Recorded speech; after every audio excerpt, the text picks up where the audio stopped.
महात्मा गौतम बुद्ध और अंगुलीमाल की मुलाकात। अंगुलीमाल का जीवन। अंगुलीमाल एक बहुत भयानक डाकू था जो अपनी उग्रता और क्रूरता के लिए प्रसिद्ध था।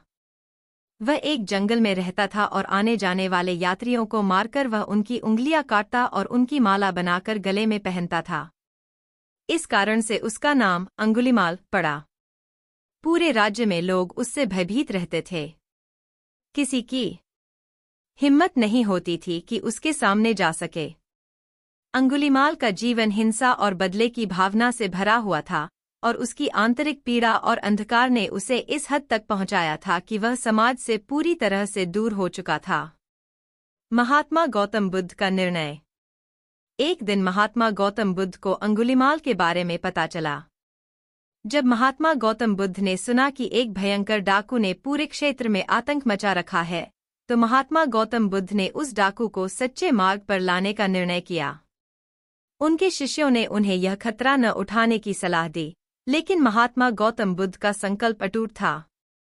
उन्होंने कहा, अगर एक जीवन भी बदल सकता है, तो यह मेरे जीवन का परम उद्देश्य होगा। महात्मा गौतम बुद्ध और अंगुलीमाल की मुलाकात। महात्मा गौतम बुद्ध अकेले ही जंगल के रास्ते से चल पड़े, जहां अंगुलीमाल लोगों को लूटता था। जब अंगुलीमाल ने महात्मा गौतम बुद्ध को देखा, तो वह आश्चर्यचकित रह गया कि यह व्यक्ति बिना किसी डर के उसकी ओर बढ़ा चला आ रहा है। उसने महात्मा गौतम बुद्ध को रुकने के लिए कहा, लेकिन महात्मा गौतम बुद्ध शांति से आगे बढ़ते रहे। अंगुलीमाल ने चिल्लाकर कहा, रुक जाओ, क्या तुम्हें मुझसे डर नहीं लगता? महात्मा गौतम बुद्ध ने उत्तर दिया, अंगुलीमाल, मैं तो कब से रुका हुआ हूं, परंतु तुम्हें कौन रोकेगा? तुम रुके नहीं हो।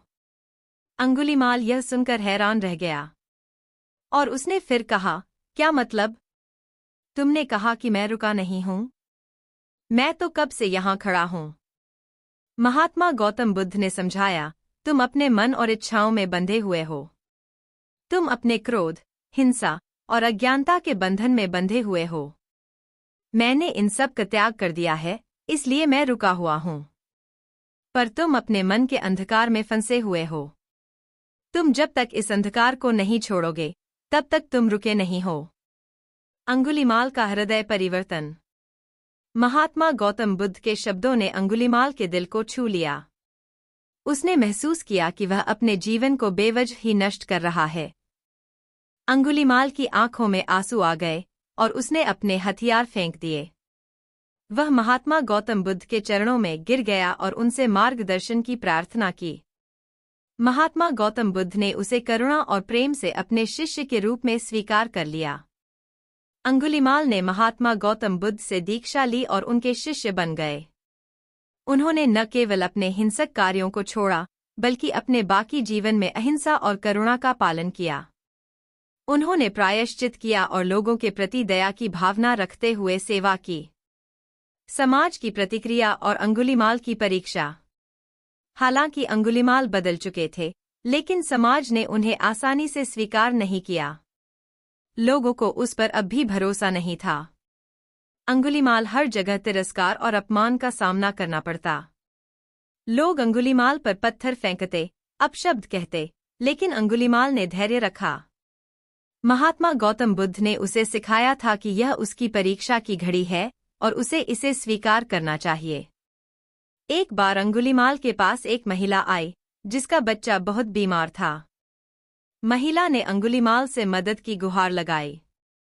अंगुलीमाल ने उस महिला की सहायता के लिए महात्मा गौतम बुद्ध के पास जाने का निश्चय किया। महात्मा गौतम बुद्ध ने अंगुलीमाल को एक उपाय बताया। वह गांव में जाए और किसी ऐसे घर से एक मुट्ठी चावल लाए जहां किसी की भी मृत्यु नहीं हुई हो।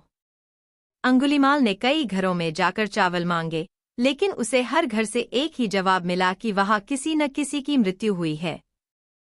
वह समझ गया कि संसार में दुख और मृत्यु अनिवार्य हैं। अंततः उसने इस सत्य को स्वीकार किया और लोगों को सांत्वना देने लगा। उसने अहिंसा और करुणा का जीवन अपनाया और धीरे धीरे लोग अंगुलीमाल के प्रति नरम होने लगे। अंगुलीमाल का आत्मशुद्धि और मोक्ष। अंगुलीमाल का यह परिवर्तन समाज के लिए शिक्षाप्रद बन गया।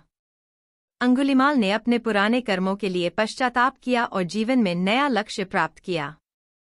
अंगुलीमाल ने हर तरह के दुख, तिरस्कार और अपमान को सहन किया, लेकिन कभी विचलित नहीं हुआ। महात्मा गौतम बुद्ध की शिक्षाओं ने उसे अपनी हिंसक प्रवृत्तियों पर नियंत्रण रखना सिखाया और उसने अपनी चेतना को शुद्ध किया। अंततः अंगुलीमाल ने शांति और करुणा की सच्ची भावना में अपना पूरा जीवन व्यतीत किया और मोक्ष को प्राप्त किया।